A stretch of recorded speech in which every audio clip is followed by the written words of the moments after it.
Hi everyone, my name is Bryce Rankins and you're listening to episode 8 of Sneaky Geek.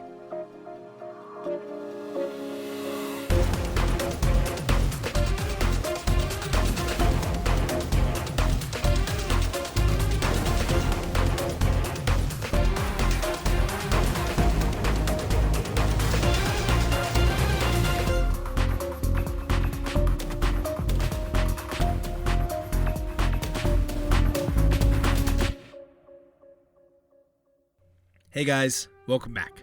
Today, we're finishing our semi-educational discussion of comic book ages with our resident comic historian, Dave Ziegler. As you may remember from last week, the Golden Age started with Action Comics number 1 and the first appearance of Superman, and ended with Sensation Comics number 4 with the first appearance of the new Flash. The Silver Age goes beyond the mysticism of the Golden Age and incorporates science fiction into the mix and adjusts comics to a moral high ground through the CCA, or Comics Code Authority. But, after some time, writers like Steve Ditko, Stan Lee, and Jack Kirby began exploring darker themes with more realism in their characters, from drugs to dire consequences for their actions, leading us into what's called the Bronze Age. The Bronze Age began early 70s and ushers in a new style of storytelling. So, let's find out what Dave has to say about that. That is kind of how the Bronze Age starts, which is around the era that I'm the most familiar with as far as what I've read within it. Right. Bronze Age is generally considered to be like 70s to 85 or so. DC's Crisis on Infinite Earths is the age of events. Is pretty much the end of the Bronze Age because DC takes this multiverse that they've got and condenses it down to a single universe as part of their 50th anniversary. Right. Which I always thought was an odd choice because, you know, one of their stated reasons for doing that was to kind of clean up the universe, you know, make it less confusing to new readers. But I started reading DC as a kid, first, second, third grade. Mm-hmm. Well, maybe not first. I was looking at the pictures by then. I never had any trouble with the concept of alternate Earths. Yeah. I know that one of the reasons why Crisis on Infinite Earths was created was because Superman was no longer the last son of Krypton. There was like 5 other super people from Krypton at that point. And it was getting to the point where it was like, buddy, you're not lonely. It's why what happens to Supergirl within that, storyline ends up, happening because it's like, now she's got to go. Yeah, because you had Supergirl, you had Krypto, the super dog, Streaky, the super cat, Beppo, the super monkey. But you also had all the dudes who had been in the Phantom Zone who would escape on occasion. Yep. You had the entire bottled city of Kandor, shrunken down by Brainiac. So, I don't remember who made the comment, but one of DC's creators made the observation that it seemed like the only people who actually died in Krypton were Superman's parents. Yeah. And I know that in the opening note, the little preface before you read Crisis on Infinite Earths, they talk about how the idea of cramming all these characters together to create this massive event, which is what it ends up being, was so huge that they had to work on it for 4 years to get everything taken care of. Yeah. They'd announced it, I think 4 years, alluded to it at a convention of some sort or a press conference or whatever, 4 years before they even start producing the story. Well, sure. Well, the build-up was intended for DC's 50th anniversary. Right. And I don't think it was 4 years, but it was at least 2. Yeah. Because that's when we start seeing the first appearances of the Monitor, the one of the protagonists in Crisis on Infinite Earths. Right. Well, the build-up within the universe starts then, but apparently the idea of just getting this whole story together and how they were going to finagle all of their comics kind of becoming one for a moment, that massive editorial difficulty. Point. Yes. So... yeah. But before we get to that, we've got this sort of rising tide of comics in terms of maturity, storyline, content, things like that, while they're paradoxically becoming less available. Because we're starting to transition from newsstands, drugstores, to direct sales comic shops. Right. The rise of the comic shop, the rise of the direct market. And the rise of the comic shop and the direct market, which we discussed in another podcast. Does that happen during the Bronze Age? Late 70s? Yes. Okay. So late 70s, early 80s. I want to say record shops as well start holding comic books. Is that right? Am I seeing that? Because I know that's a trend now. It's a trend now? Really? Record stores and comic shops? Certain record stores. Like a lot of the more indie music stores, I feel like have like a little comic book section. I know Amoeba sure as heck does. But Really? Amoeba's kind of a beast of their own. But yeah, Amoeba's got a whole comic book section. Really? Yeah. I had no idea. Next time you take a trip to the ArcLight, because it's a great movie theater. That is true. So we're talking about LA Amoeba. As far as I know, that's the only one I know of. Yes. I have purchased comic books from Amoeba. Interesting. You're not aware of the other Amoeba records? I don't know of the other Amoeba Records comic store. Okay.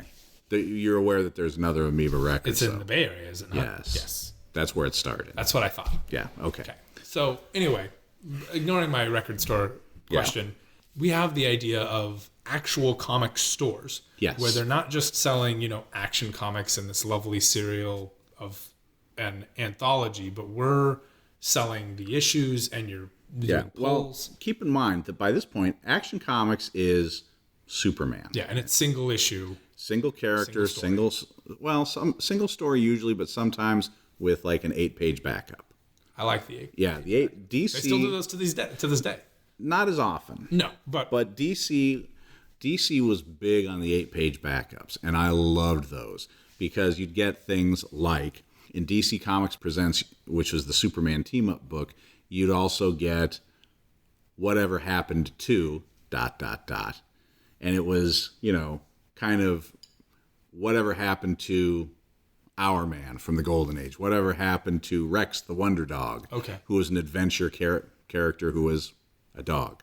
Kind of like really shortened versions of the What If issues, but with... But these were intended to be more like in continuity or in canon. Cool. Yeah. Okay. So... See, because every instance I've ever seen of the additional, 8-page backouts has always been either a preview of an existing book or a short lead up to a book. So it's sort of like we decided to put the prelude in 10 issues of Avengers. So if you get all 10 issues of Avengers, while their story is like 3 different arcs, you'll get the little bit which at a time leading up to the big event. Well, this was not what those were. These were legit self-contained stories in their own right. Oh, okay. Sometimes you'd have like a continuing feature, like in Brave and the Bold, which by this point had gone from being a tryout book to becoming a Batman team-up book. Okay. You had Nemesis. It was the ongoing backup feature that had an end game. There was an end point in mind. Yeah. So, Action Comics, you'd have alternating backups with the Atom and a teen hero called Airwave. And this starts in... This is all Bronze Age stuff. Yeah. Okay. So this is when they start experimenting with their medium then. Yeah. A lot more. And not just experimenting with the medium story-wise, but like with their actual... With format. Yeah, because DC also did the dollar comics in the 70s. Okay. Thicker books, $1, frequently anthologies. Which in the 70s was more than the cost of a standard book. Double the cost of a standard book. Yeah. And there was some really cool stuff. Detective Comics was an anthology featuring the Batman family. You had Superman family, which would have backup characters. You'd have Mr. and Mrs. Superman, the Earth 2 Superman and Lois Lane, who were married. You'd have Nightwing and Flamebird, not Teen Titans Robin Nightwing, but Nightwing and Flamebird, the heroes of the bottled city of Kandor. A Jimmy Olsen solo adventure, a Supergirl solo adventure, a Lois Lane solo adventure. So cool. Yeah. Cool. World's Finest was another anthology. So they're experimenting with throwing, basically kind of like the annual, but you can throw it out whenever you want to. Well, they were monthly books. Oh, these were monthly books. Oh, man. Yeah. Okay. So the horror anthologies went monthly for a while. GI Combat was a dollar. I guess the modern equivalent is probably more like the Marvel One Shot, where they'll put together a kind of a more like a single self-contained storyline. I would not say that that's necessarily the same kind of thing. Perhaps not the equivalent, but I'm just trying to see how much of this affects modern comics, I guess, is where I'm kind of trying to draw the line, because I feel like everything else, its effect on modern comics is so broad-reaching and you can see it all. But I guess maybe Bronze stuff hasn't fully shown itself as... Well, I feel like modern comics have kind of calcified, because the superhero stuff is the same old stuff. There's not a lot of experimentation, and worse, you get this expansion into lines. I'll give you an example. One of Marvel's biggest sellers in either 15 or 16 was the Black Panther relaunch. Okay, Ta-Nehisi Coates, who is an outstanding writer, making his comics debut, and it sold crazy numbers. And so Marvel says, oh, well, if people will buy one Black Panther, let's make it a line. So they expanded it to 2 other books. Like what they did with Spider-Man. Like what they did with Spider-Man, like what they did with Wolverine, the Punisher, and people just weren't having it. It's like, look, if I'm going to buy a Black Panther comic, I'm going to buy a Black Panther comic. Yeah. I'm not interested in the Black Panther and the crew. I'm not interested in Worlds of Wakanda, even though Marvel was doing some cool stuff by bringing in writers of color and people who don't normally have a seat at the table. Right. From a creative standpoint. Instead of looking at everything as a cash cow, as a revenue stream, and DC does some similar things. And part of that is because both Marvel and DC have corporate masters they have to satisfy. And it's one thing to say they're self-contained and this just happens and the other characters just didn't know about it. Right. It's another thing to say they were there, but they were also over here doing this. It's the Wolverine problem. If he's in Uncanny X-Men and New X-Men and Wolverine, that's why they killed them off. X-23 or whatever.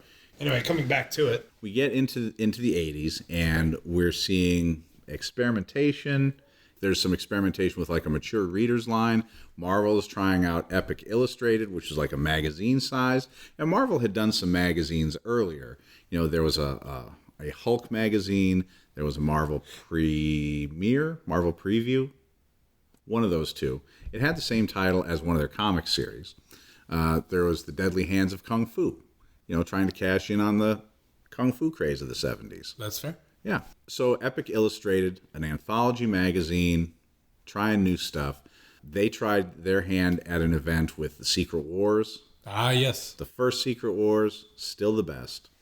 And that's the one with Black Suit Spider-Man. And that's where Spider-Man gets the black suit, where She-Hulk becomes part of the Fantastic Four, while the Thing is on a leave of absence.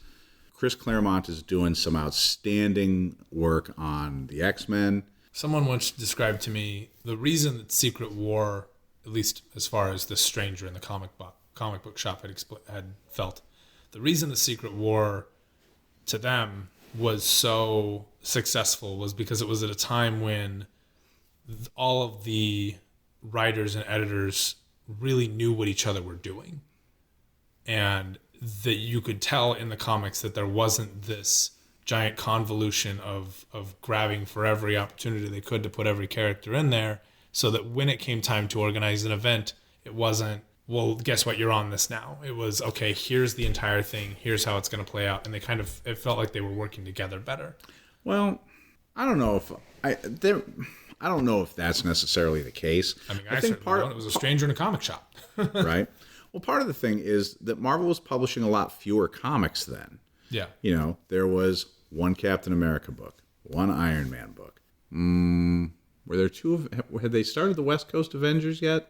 If they were, on the West Coast. There were only 1 or 2 Avengers books. Right. One X-Men book. One X-Men book. What? One X-Men book. We killed off every mutant except for 140, and we still couldn't have just one X-Men book.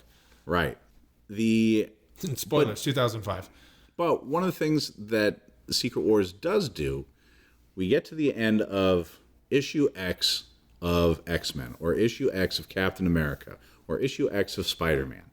The Secret Wars transporter is there in Central Park. It whisks them away, and there's a little asterisk at the bottom of the page. See Secret Wars number 1. Yeah. We go off to Secret Wars, but the next month, issue Y of X-Men of Captain America, everybody shows back up to see, and with a little asterisk at the bottom of the page to see what happened. Check out Secret Wars 1 through 12. Wow. Okay. Now, yes, there had to be some choreography between, for example, I think it was Tom DeFalco that was writing Spider-Man at the time. So they came back before Secret Wars was done? Yeah. Okay. Which is a regular problem in events. Well, but Shooter and Mike Zeck had Secret Wars plotted out. Was it a monthly? Yeah, it was a monthly. So you had to wait a year to figure out why Spider-Man came back with a black suit. Only 8 without months. Spoiling it. Only 8 months. Okay. But yeah. Because that's one of the tough things that has happened before, where a panel of a comic book, this happened a few years ago in an event, where a panel of a comic book came out and it was very clear that somebody wasn't going to make it in the big event that hadn't come out, and it wasn't going to come out for another 6 months. Like, well, I guess we know how that one ends. In part because comics weren't late then. They stayed on schedule no matter what. I'm looking at you, Brian Michael Bendis. It's not just Bendis. I know, but he is notorious. And part of that was because editors had inventory issues. Because a lot of comics were what they called done in one. They were either standalone issues, two-parters, things like that. They weren't writing these 6-issue mega arcs. Right.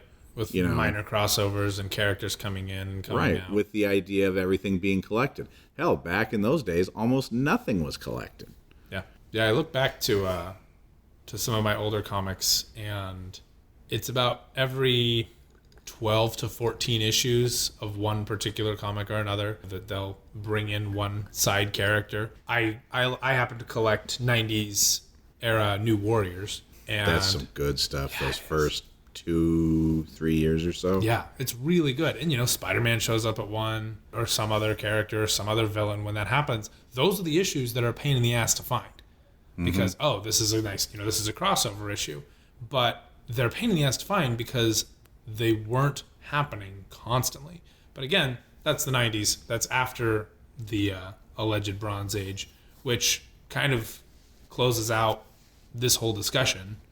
I mean, really, what else happens in the Bronze Age of note? Bronze Age ends with major events when what happens in the world of comics, not necessarily in their stories, but in the industry, that leads us into this modern, Iron Age. Not iron. There's a lot of argument about what to call it. Is it the Copper Age? Is it the Dark Age? Personally, I think it should end right around the middle of the first 10 years of the 2000s. If I were to end the era... The Bronze Age? No. Whatever the next stage was. Yeah, because that's around the time you get Identity Crisis, and that's around the time you get Disassembled. When we go, our teams don't actually work together that well, and we start to look at the psychiatric problems of being a hero in a more... we look at what happened in Identity Crisis, and we look at what happened in... around the time where we really start to explore the dynamic of how these people work together. You can't just stay a team on altruism alone. Well, yeah, I suppose. There's also a massive change in art right around 2000, so that's when spiky hair and pouches are rampant. Once we get into the earlier mid 90s, we start getting into the rise of Image. Image Comics. Right, and then there's the massive bankruptcy. Marvel's bankruptcy. Yeah, but if we're talking strictly in terms of like comic events, I have no idea what to call the post-Bronze Age. Yeah. I kind of like the Copper Age, but the Dark Age seems kind of appropriate too. I think part of the problem is that Starlin's Infinity stuff is wonderful. Most of it, Infinity Gauntlet, is brilliant. Did we need 2 sequels? All right. This is a podcast, and because you're listening to it at home, you can't see Dave shrug his shoulders during his prolonged silence. Or Bryce staring thousands of yards away, just not really sure what to say about that many sequels. I don't know. I feel like there's a definite turn in comics around the mid-2000s, but there's also a definite turn in comics in art and in writing around the mid-90s. It feels absolutely. like there's 2 ages that happened between then and 2005. Sure. In the 90s, particularly the mid to late 90s, one of the things that DC does post Crisis on Infinite Earths is because everybody's now on one Earth, we start getting this idea of legacy. Barry Allen dies during the Crisis on Infinite Earths. No. Wally West steps in as Flash. The former Kid Flash now assumes the role of his mentor. Right. It's the first step down this path of legacy. Got it. The Justice League carries on the legacy of the Justice Society. With the death of Superman, you've got Superboy, who hangs around after Superman comes back, but Hal Jordan becomes a bad guy. Oh, you don't know that story? Oh, is this Black or Dark? Emerald Twilight. Emerald Twilight, okay. Yeah. So we've got a new Green Lantern in Kyle Rayner. He's the last Green Lantern. Oliver Queen, Green Arrow, dies, but we find out he's got a son who's been hanging out in a monastery. Thank you. I almost said like a nunnery, but for monks. But a monastery, and he becomes the new Green Arrow. Jack Knight becomes the new Starman, inheriting the role from both his father and his older brother. So you've got this. So legacy is definitely a thing for DC. Yeah. Throughout this time period. Meanwhile, at Marvel, the 90s were a hard time for Marvel.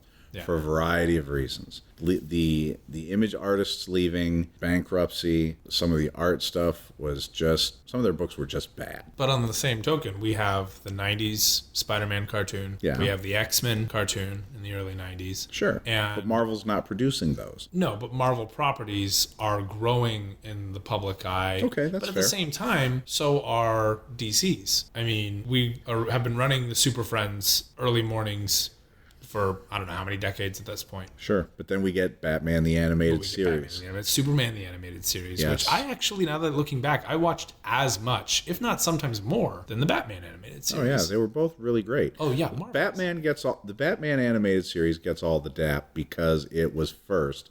And because those Bruce Timm designs are so iconic. Yeah. Mm-hmm. So we've got all those properties growing. And then we've got just the public acceptance of superheroes, I think, is starting to become a little bit more kind. Sure. And that becomes a double-edged sword for Marvel and DC because they've become strictly superhero publishers. Yeah. Feeding the canon, feeding the continuity. Mm-hmm. And originally, way back in the Golden Age, you had adventure heroes, you had funny animals, you had teen humor, westerns, science fiction, all genres that Marvel and DC just aren't publishing. You know who's publishing all kinds of genres these days? Image. Image is publishing a lot, although they tend to be trending more towards science fiction. Yeah. But you've got Archie doing all kinds of different stuff. Oh, yeah. With those Archie characters. Both the traditional teen humor and teen drama. Yeah. You've got Boom Studios. I love Boom Studios. They publish the Steven Universe book. They do. They publish, Lumberjanes, WWE comics, Power Rangers comics, IDW. They do a lot of licensed books, but they've got some original stuff going too. And a lot of these other guys are doing books by artists that are regularly with Marvel and with DC. Yeah. I mean, Bendis has his own run. Wade has his own run. G. Willow Wilson had her own comic within those areas. Mm-hmm. And they're like an outlet, it would seem, for non-superhero stories. But last year we were reading that article about 10 comics that you can read that are about superheroes that don't deal with superhero problems. Right. And it's everything from the Hawkeye storyline when he's kind of going about his day-to-day and dealing with that kind of stuff with a little bit of espionage. Doctor Strange dealing with the fact that he doesn't have powers. Well, it's still centered around his powers. That's not as big world-ending monster and I'm going to find my way out of it. I'm going to wave my magic hands. Now magic comes with a price. Yeah. And we see how he has to navigate that. Yeah. But we also get... But that's, 15 years, 20 years after that. But we also have these creators who do a lot of superhero work working outside of Marvel and DC because Marvel and DC doesn't do creator ownership anymore. Mm. Vertigo, one of the reasons that Vertigo was big for a while was because the creators owned their work. They were willing to give their best stuff because they got to keep it, and because they got money from the media rights and things like that. Yeah. Once Warner Brothers buys DC and starts really kind of looking at DC, like remembering that they have a comics publisher that they can farm for IP, for intellectual property, they redo the contracts so that, now the creators don't get as much money, if they get any at all. And so why would you give your best stuff to Joe Corporate when you're not going to see anything for it. Yeah, and that all comes out of this kind of modern era as a sort of response to what happened in the 90s.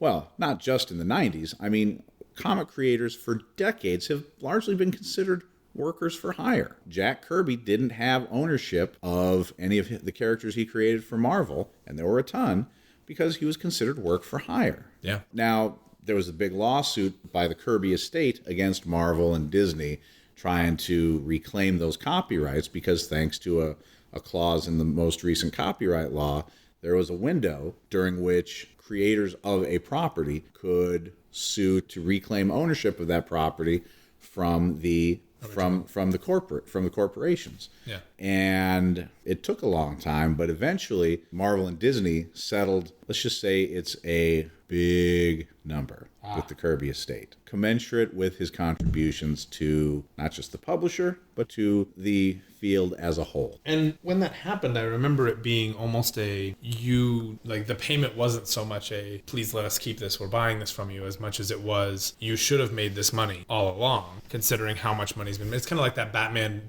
and Me documentary that just came out. I know that had... The Bill Finger one? Bill Finger documentary, yeah. I guess that's one way to look at it. That's kind of how it felt, at least to me. I don't know that... Well, but I don't know if the Kirby estate felt that way. But if Disney and Marvel really felt that way, why aren't they doing those kinds of deals for their creators now? No. Yeah. You don't see... They're doing it that way because they needed him to stop. Bingo. You don't see... This was no altruistic, righteous move on the mouse's part. You don't see creators generating a lot of new characters for a couple of reasons. A, why would I give you my new toys when... There's plenty of toys to play with already. When I may not get to keep my new toys, when you can take my new toys and not let me play with them ever again whenever you want. Right. There are already a bunch of great toys in the toy box, and there's just what's the benefit to me? Yeah. Well, and in the last several years, I can think of 2 toys that have shown up in the Marvel world. One is the Sentry, and the other is Kamala Khan. And she is an existing property, but her story is far more interesting to me than Carol Danvers as Miss Marvel. Right. Miss Marvel, as Carol Danvers, Miss Marvel becomes interesting when she's interacting with other people, in my opinion. I mean, her stuff with Rogue is fascinating. Her stuff with Spider-Man is fascinating. I didn't know she had stuff with Spider-Man. She has a small romance. They have like one date. It's awful. But I have the issue. I'll let you borrow it. But it starts with a lot of flirting in their time when they're both on the Avengers. And it builds itself up. And eventually they're like, you know what? We should go on a date because, you're single. We don't really know why. I'm single. We know why. And they go on a date and they're like, we have nothing in common when we're not fighting crime. This isn't going to work. Is that Bendis? It might be. Brian would know. I will say this. I really love the way, not so much lately, but originally how he was writing the relationship between Jessica Jones and Luke Cage. Agreed. In the New Avengers, those early issues. His run on that was fantastic, and they're dealing with having a kid and how they both felt that the child should live in the world was live in the superhero world. Live in both, really, but she has to pretty much exist only in the superhero world for a while. I mean, they're living in the mansion, right? And they have a whole episode where they're trying to figure out who's going to be their nanny. And that was such a riot. It was hilarious. And then they settle on this sweet, kind, forgotten character. Kind of goofy girl named Squirrel Girl. And she's smart and witty. And then 2 years later, Marvel turns her into a joke. I really don't like modern Squirrel Girl. She upsets me because I feel like she's nothing compared to what she used to be. Yeah, that's fair. And it's kind of a bummer for me. But I've heard that her books are really, really great. But she's also the unbeatable Squirrel Girl. And while I know every superhero is going to win by the end of the storyline, they start pushing that so far to the point. I think that's part of the joke, though. It's to the point of parody, and her character, I feel like, while I like her in parody, I also like Deadpool in parody, but Deadpool still gets to exist in the X-Force. Fair. And when he's in the X-Force, he's not selling chimichangas. He's cutting off portions of his skin and feeding him to a dying archangel in order to keep him alive, going, please don't die, please don't die, please don't die. Ew. He's being a good guy. He's being a bro. Yeah, and I don't see that they don't seem to give Squirrel Girl that opportunity for Heart anymore. Okay, so can we talk real quick about toys before we get out of here? Yeah, sure. What do you want to know? Well, There's Wait, literal toys or the metaphor that I was just using about characters? I'd like to talk about literal toys. Okay. The running consensus, I feel like, especially regarding the introduction of events, is that it was largely toy-driven. Yes, Secret Wars was in a lot of ways about selling action figures. So, action figures, especially of comic book heroes, have been around for long before the smaller sized ones that show up in the early 90s. The G.I. Joe sized Captain Americas and things like that exist. Yeah. But I don't feel like they pushed comic book sales as much as we're just part of one. Am I wrong on that? No, they did not push comic book sales. They were an adjunct. Because by the time the figures hit the stands, Marvel, as the license holder, had made their money. Yeah. They licensed it out to Kenner, I think it was, initially. Yeah. And then they get their money for the licensing fee. Blue rectangle, white cursive letters. Yeah. Kenner, yep. And, sometimes blue cursive letters. But anyway. And then Kenner has to sell the figures. Yeah. But then Marvel gets into the toy making business because they buy Toy Biz.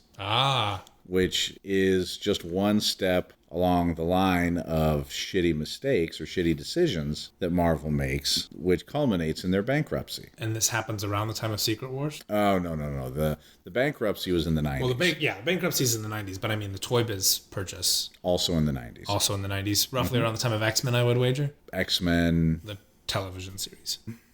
I had a lot of X-Men action figures. I feel like they all have Toy Biz written on their feet. Well, but they probably do have Toy Biz written on their feet, but Marvel did not own Toy Biz initially. Okay. That's fair. Yeah. Okay. Avi Arad, I think that's how you say his last name, came to Marvel through Toy Biz. And he was kind of an early architect of the Marvel Cinematic Universe. Well, maybe that's probably overstating things.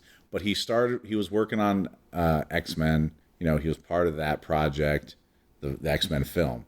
And then Blade was part of his. So the idea of making films about superheroes at all, does he have anything to do with the 1994 Fantastic Four film? Is that the Roger Corman one? I think so. It's terrible. It is terrible. It's a great riff tracks. Let me rephrase. rephrase. For a good riff tracks. It is both terrible and yet better than anything that Fox has done, rather, with Fantastic Four. You didn't like the original of the two sequels? Or of the two films with that British fellow and Jessica Alba and the guy from The Shield as Ben Grimm and Chris Evans as Human Torch? No. Not at all? Not even remotely? Barring any issues with the directorial choices toward Sue? I'm not sure what you mean by directorial choices.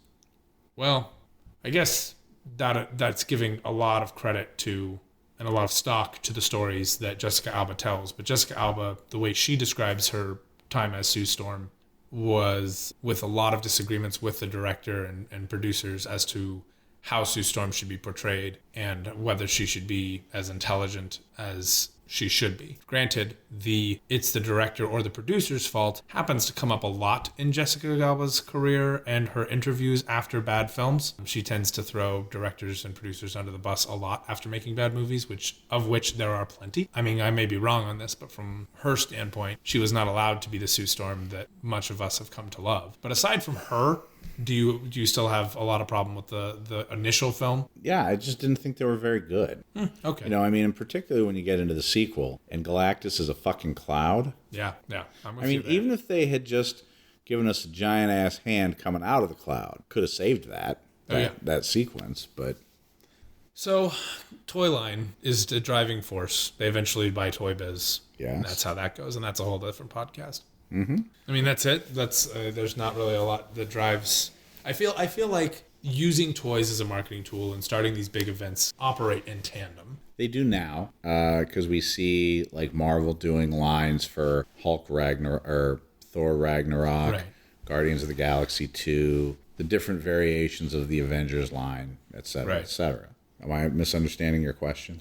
Well, I'm trying to help to define the first age that takes place after the Bronze Age. Although not by name, but what characterizes events. The late 80s. Events become a thing. DC, you've got in no particular order, because I'm an old man now and I can't remember which came which.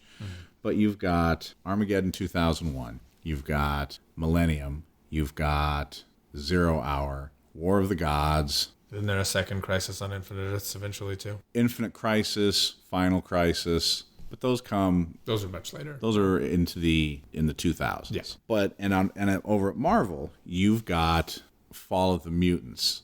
You've got X-Men Inferno, which crosses over through several non-X books.